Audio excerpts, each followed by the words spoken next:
Long ago, when these ancient Grecian temples were new, hemp was already old in the service of mankind.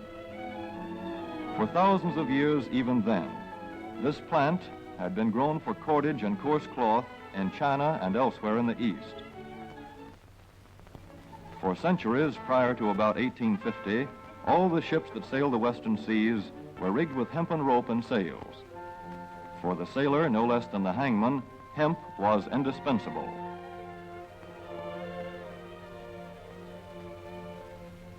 A 44-gun frigate, like our cherished old Ironsides, took over 60 tons of hemp for rigging. Including an anchor cable 25 inches in circumference.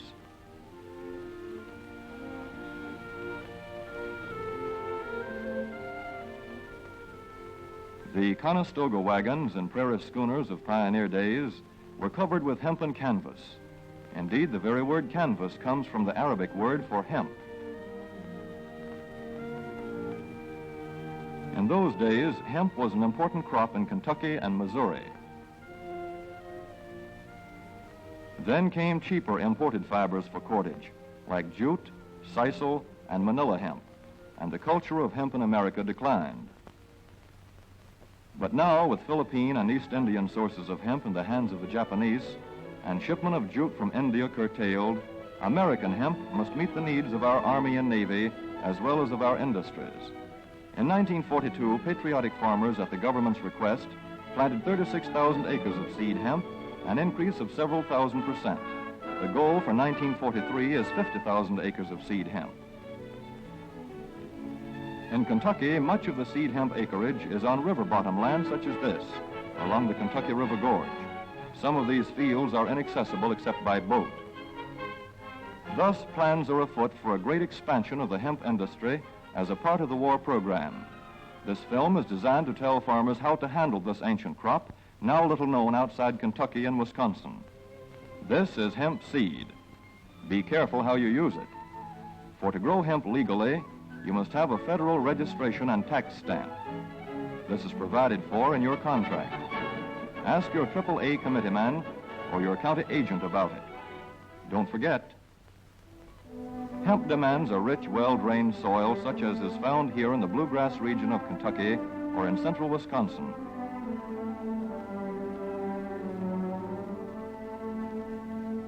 It must be loose and rich in organic matter. Poor soils won't do.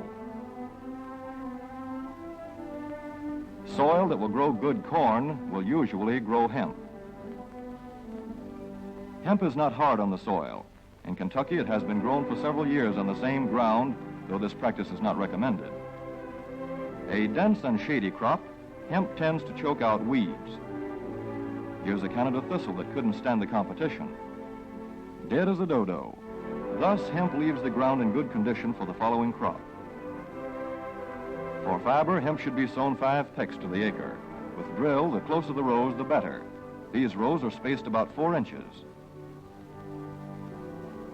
This hemp has been broadcast.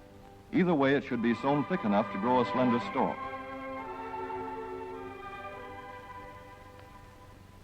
Here's an ideal stand. The right height to be harvested easily, thick enough to grow slender stalks that are easy to cut and process.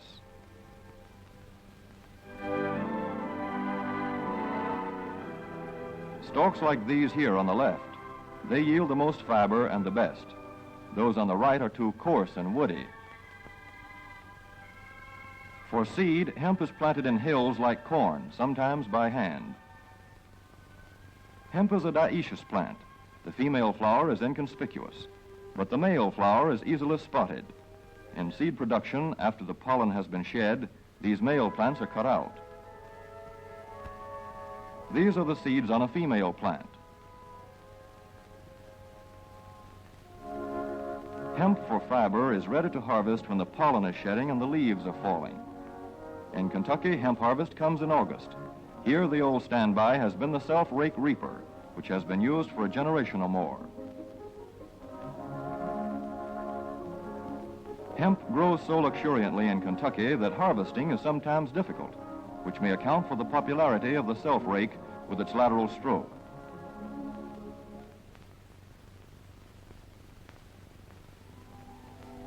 A modified rice binder has been used to some extent. This machine works well in average hemp.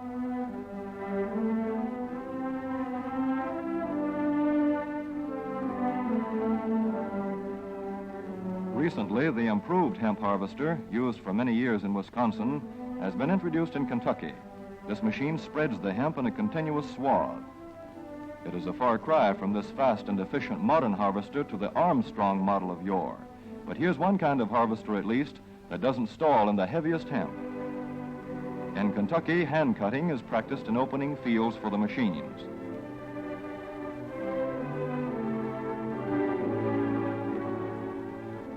In Kentucky, hemp is shucked as soon as safe after cutting, to be spread out for retting later in the fall.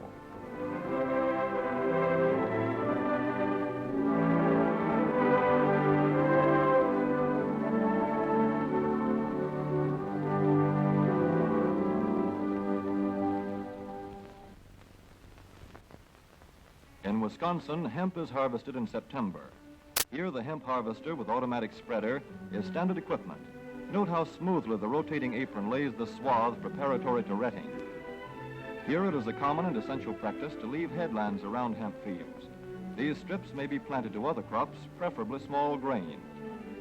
Thus, the harvester has room to make its first round without preparatory hand cutting. Here the machine is running over corn stubble. When the cutter bar is much shorter than the hemp is tall, overlapping occurs. Not so good for retting. The standard cut is 8 to 9 feet. The length of time hemp is left on the ground to ret depends on the weather. The swaths must be turned to get a uniform ret.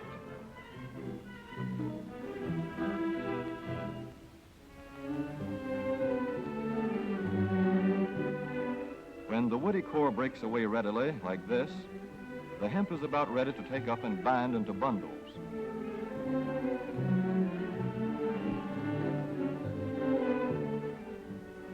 Well-retted hemp is light to dark gray. The fiber tends to pull away from the stalk. The presence of stalks in the bowstring stage indicates that retting is well underway.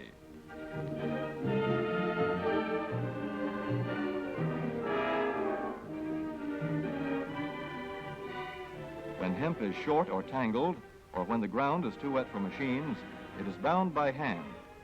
A wooden buck is used. Twine will do for tying, but the hemp itself makes a good band.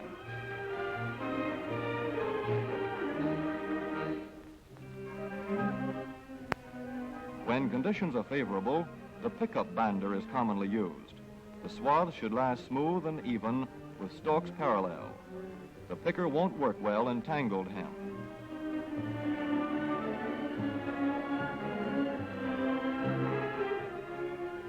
After binding, hemp is shucked as soon as possible to stop further retting. In 1942, 14,000 acres of fiber hemp were harvested in the United States. The goal for 1943 is 300,000 acres. Thus, hemp, Cannabis sativa, the old standby cordage fiber, is staging a strong comeback. This is Kentucky hemp going into the dryer of a mill at Versailles.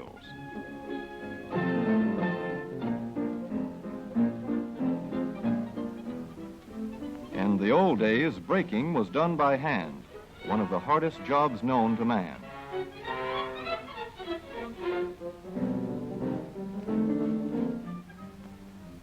Now the power breaker makes quick work of it.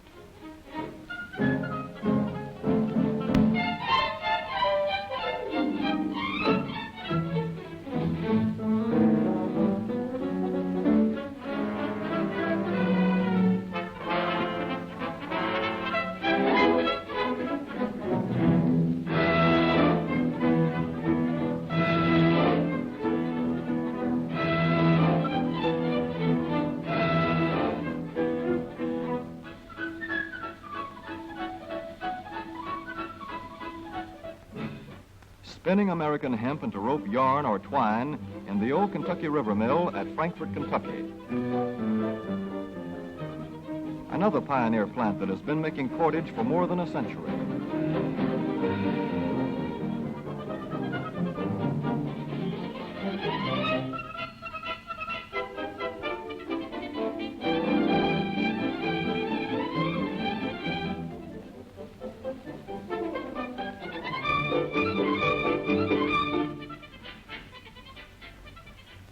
All such plants will presently be turning out products spun from American-grown hemp. Twine of various kinds for tying, winding armatures, and upholsterers' work. Rope for marine rigging and towing, for hay forks, derricks, and heavy-duty tackle. Light-duty fire hose. Thread for shoes for millions of American soldiers. And parachute webbing for our paratroopers.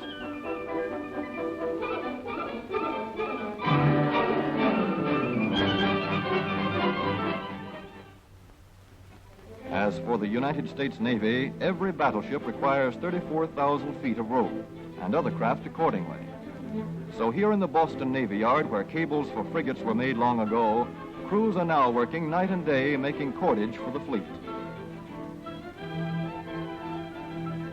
In the old days, rope yarn was spun by hand.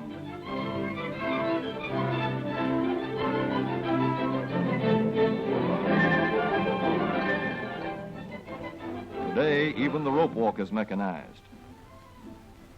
160 fathoms to go.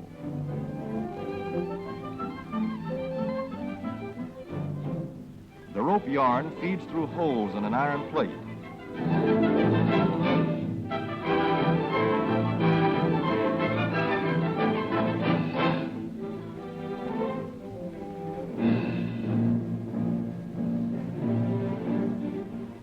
This is Manila hemp from the Navy's rapidly dwindling reserve.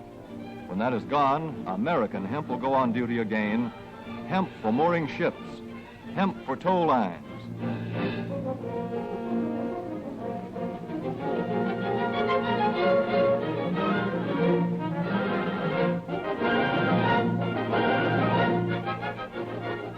Hemp for tackle and gear.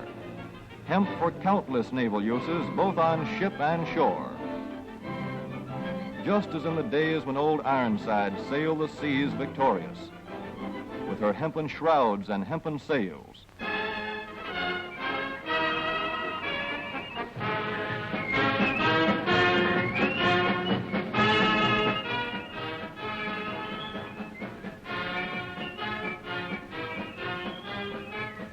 Hemp for Victory.